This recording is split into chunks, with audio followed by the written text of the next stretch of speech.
विवेक कोटे जी, ऐसा कोई नया नैरेटिव, ये तो पुरानी बातें हैं, महंगाई, बेरोजगारी, प्राइस राइज, ये सब पुरानी बातें, इसमें कुछ नया नहीं है। विवेक कोटे जी कैसे, फिर क्या मुद्दा बनाएंगे चुनाव का?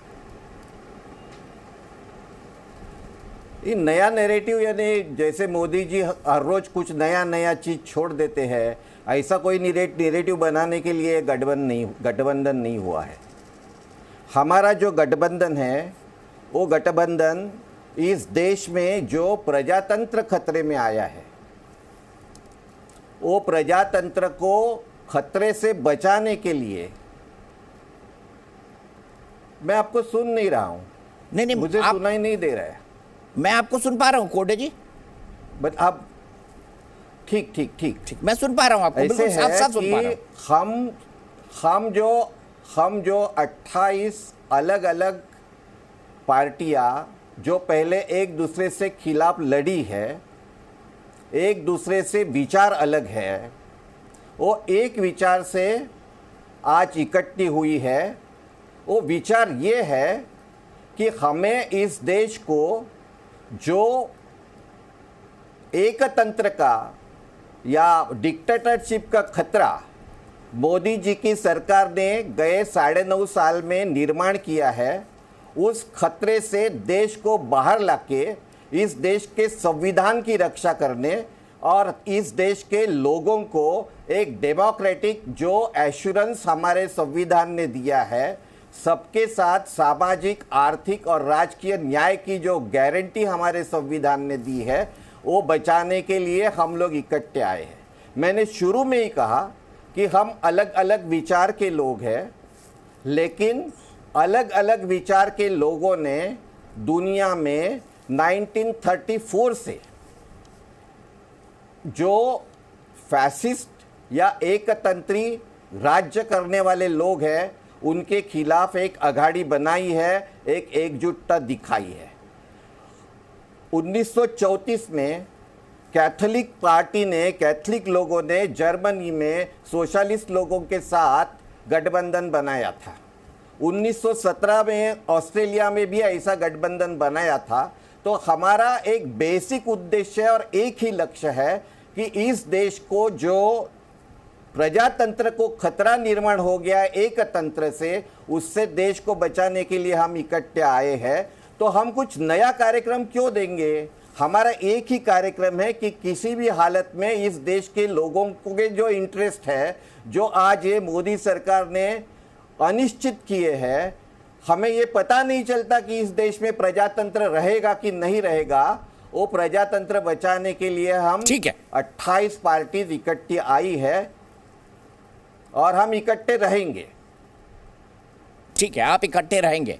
राखी जी, मैं आपसे जवाब लूं इससे पहले मैं सीधे चलता हूं रविंद्र के पास। वो हमारे साथ मेरे सहयोगी, वरिष्ठ सहयोगी रविंद्र जो है इस वक्त बीजेपी मुख्यालय के अंदर मौजूद है। रविंद्र, क्या माहौल वहां पर आज? प्रधानमंत्री का स्वागत, कार्यकर्ताओं में कितना जोश? ये जोश बार बार भरते रहते हैं प्रधानमंत्री। बिल्कुल, ओकेजन अलग अलग होता है, मुद्दे अलग होते हैं, लेकिन कार्यकर्ताओं को उत्साह बढ़ाने में कोई कसर नहीं छोड़ते हैं, प्रधानमंत्री हो या गृह मंत्री या बीजेपी। आज भी आपने तस्वीरें देखी, आपने दर्शकों को दिखाया भी किस तरह से प्रधानमंत्री नरेंद्र मोदी बीजेपी मुख्यालय के गेट पर उतर गए। वहां पर जेपी नड्डा उनका स्वागत किया और पैदल ही गए, वो जो मेन पोस्ट है वहां तक गए जहां पर गृह मंत्री और रक्षा मंत्री वगैरह नेता जो है वो उनका स्वागत किए। बड़ी संख्या में कार्यकर्ता दोनों तरफ थे। तो ये एक विजुअल था। और ये कोई, दीपक जी, कोई ओकेजन ऐसा नहीं था कि इन्होंने मध्य प्रदेश चुनाव जीत लिया हो या छत्तीसगढ़ जीत लिया हो या 2024 का लोकसभा चुनाव जीत लिया हो। कोई ओकेजन चुनाव का नहीं था, बल्कि G20 जो सफल आयोजन हुआ उसके खुशी में कार्यकर्ता यहाँ पर अपने प्रधानमंत्री का स्वागत करने के लिए आए थे और प्रधानमंत्री ने भी अभिवादन किया। अभी मैं बता दूं कि प्रधानमंत्री केंद्रीय चुनाव समिति की बैठक में शरीक हो गए हैं, वहां पर भाग ले रहे हैं। मध्य प्रदेश को लेकर चर्चा शुरू हो गई है केंद्रीय चुनाव समिति की और एक एक सीट पर वहां चर्चा होगी। माना जा रहा है कि कल या परसों तक 60 और सीटों की घोषणा कर दी जाएगी। जो बीजेपी को उम्मीद है कि अगर प्रधानमंत्री नरेंद्र मोदी का चेहरा हो, गृह मंत्री खुद ही वहां कमान संभाल ले, तो मध्य प्रदेश में सत्ता में वापसी या सत्ता बरकरार रखना कोई मुश्किल काम नहीं होगा। और उसकी कवायद केंद्रीय चुनाव समिति की बैठक में शुरू भी हो गई है। लेकिन उसके पहले, जैसा आपने कहा, लगातार यहाँ पर देखने को मिलता है कार्यकर्ता में उत्साह। ओकेजन अलग अलग, मुद्दे अलग अलग, लेकिन जोश वही देखने को मिलता है 2014 से 2023 में अलग अलग समय में। ठीक है रविंद्र, एक बात और, जो गठबंधन है उसने, अलायंस ने तय किया है कि पहली रैली भोपाल में होगी, तो उनकी नज़र भी मध्य प्रदेश पर है। तो कल प्रधानमंत्री खुद जा रहे हैं मध्य प्रदेश छत्तीसगढ़, दोनों का दौरा करेंगे, क्या निकल के आने की उम्मीद है? कार्यक्रम है तो सरकारी, लेकिन आपको लगता है कि फुल राजनीति होगी इनमें?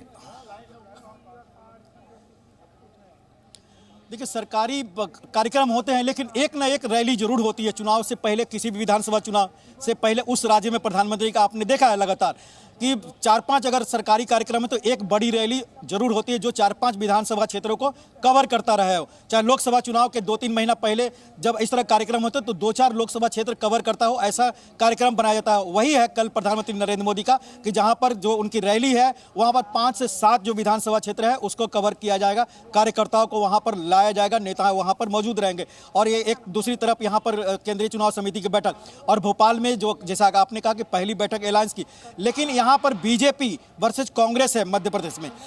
वहां पर न ममता बनर्जी, न अरविंद केजरीवाल, न दूसरे लालू यादव कोई सहायता कर सकते हैं कांग्रेस को अपने से लड़ना होगा। वहां पर कमलनाथ, दिग्विजय सिंह एक साथ लड़ेंगे, राहुल गांधी एक साथ लड़ेंगे, तो बीजेपी को चुनौती देंगे। बाकी अलायंस एक दिखावा होगा, पोस्टरिंग होगा कि हम एक हैं चाहे चुनाव कहीं भी हो। लेकिन आपने देखा केरल में भले ही कह रहे होंगे कि हमारा जो एनडीए है वो 4 सीटें जीती, लेकिन केरल में देखने को मिला कि यूडीएफ वर्सेस एलडीएफ, तो कोई ना कोई जीतेगा, वो अलायंस का ही जीतेगा। लेकिन टक्कर तो आपस में ही हुई, केरल में टक्कर है जमीन पर, लेकिन दिखाना है कि हम एक साथ हैं, ऐसा मानना है बीजेपी के बड़े नेताओं का। ठीक है, बहुत बहुत शुक्रिया रविंद्र। सीधे मैं बहस में आगे बढ़ता हूं। राखी राठौर जी, विवेक कोरडे जी ने साफ साफ कहा ये लोकतंत्र बचाने के लिए ये तमाम राजनीतिक गठबंधन एक साथ आए हैं, क्योंकि भारत के अंदर लोकतंत्र खतरे में है। क्या आपको लगता है ये खतरा है? देखिए दीपक जी, 2014 में और 2019 में जनता के मैंडेट के साथ में आदरणीय प्रधानमंत्री जी को हमारे देश का प्रधान सेवक बनने का सौभाग्य प्राप्त हुआ। और जनता अगर मैंडेट देती है और उसको लोकतांत्रिक व्यवस्था नहीं मानते हैं तो इनकी प्रॉब्लम है। ये लोग तो वो लोग हैं जो हमें वोट देते हैं, जो भारतीय जनता पार्टी को वोट देते हैं, उनको राक्षस की संज्ञा देते हैं। तो इनके स्टेटमेंट पे हम जाना नहीं चाहते हैं, क्योंकि नेशन फर्स्ट की पॉलिसी के साथ में प्रधानमंत्री जी लगातार काम कर रहे हैं। और बहुत सारे सर्वेज ये बहुत अच्छे से एक्सप्लेन कर रहे हैं कि 2024 के अंदर फिर से एक बार देश की जनता की सेवा करने का मौका जो है प्रधानमंत्री जी को मिलेगा। और स्पष्ट है कि किस तरह से एक फेयर पॉलिसी, ट्रांसपेरेंसी के साथ में जिस तरह से काम किया है आदरणीय मोदी जी ने पिछले 9 सालों के अंदर। और दीपक जी, हम कई बार डिबेट्स में ये बात भी करते हैं कि हम जो 70 सालों में काम हुआ उनको 9 सालों के साथ कंपैरिजन करते हैं। देखा जाए तो कितना अजीब सा कंपैरिजन है, लेकिन ये फैक्ट है। जब हम देखते हैं टॉयलेट्स की बात, तो 40% एरिया में टॉयलेट्स थे, आज 100% हमने टॉयलेट्स बनाए। आवास योजना में हमने 4 करोड़ से ऊपर आवास लोगों को दिए। जल से नल अभियान एक ऐसा अभियान जिसको बहुत पहले एड्रेस करने की आवश्यकता थी, और उससे बाहर निकल के अभी जो G20 समिट हुआ उसमें हमारे देश की नेतृत्व क्षमता को लोगों ने जाना। हमारी जो स्पेस टेक्नोलॉजी है, हमारी digital technology, information technology, defence technology को हम लोगों ने लोगों के सामने पेश किया कि किस तरह से भारत एक नया भारत है, आगे बढ़ रहा है। और लगातार जिस तरह से एक वैश्विक प्रॉब्लम के बावजूद भी किस तरह से प्रोग्रेस कर रहा है, ये बहुत इंपॉर्टेंट है। और जनता का ये विश्वास है, उनको मालूम है कि बिना किसी प्रॉब्लम के, बिना किसी भेदभाव के लगातार जो काम कर रहे हैं, बिना छुट्टी लिए। इनफैक्ट अभी एक राइट टू इंफॉर्मेशन RTI की एक रिपोर्ट भी आई थी जिसमें ये मालूम चला कि प्रधानमंत्री जी ने अब तक एक भी छुट्टी नहीं ली है। इसीलिए शरीर के कण कण, समय के पल पल के साथ लगातार देश की सेवा करने वाले प्रधान सेवक को ही जनता ऑप्ट करेगी। और अभी जैसे विवेक जी ने कहा कि हम अपनी एकजुटता दिखा रहे हैं, इनके शब्दों से ही समझ में आता है दिखा रहे हैं पर है नहीं है।